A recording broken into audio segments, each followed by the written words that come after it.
As thousands of National Guard troops and active duty Marines deploy to Los Angeles on the president's orders, Connecticut leaders are leveling criticism toward the White House. News 8 political reporter Mike Cerulli is live at the Capitol with more on the state's response. Mike. Yeah, good evening to you, Ann and Darren. You know, it's a scene we've seen play out several times in the last few months. President Trump takes an action, and Connecticut's Attorney General condemns him. Attorney General William Tong has joined more than 20 lawsuits against the Trump administration, alleging in each one of them that the 47th president is acting outside the constitutional powers of the nation's highest office.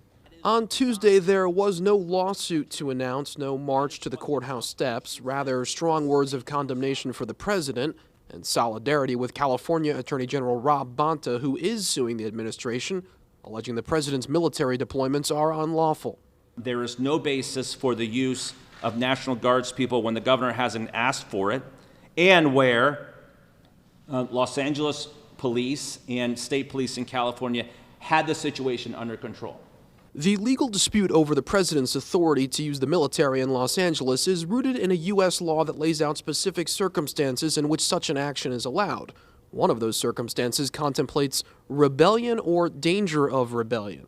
There is no rebellion in Los Angeles. But the president's order calling up the Guard identifies the unrest in Los Angeles as precisely that, saying to the extent that protests or acts of violence directly inhibit the execution of the laws, they constitute a form of rebellion against the authority of the government of the United States.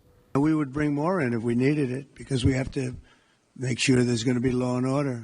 One of Connecticut's top Republican leaders echoed that law and order message, disagreeing with Tong's assessment that the president's own orders are lawless and urging state leaders to keep their focus closer to home.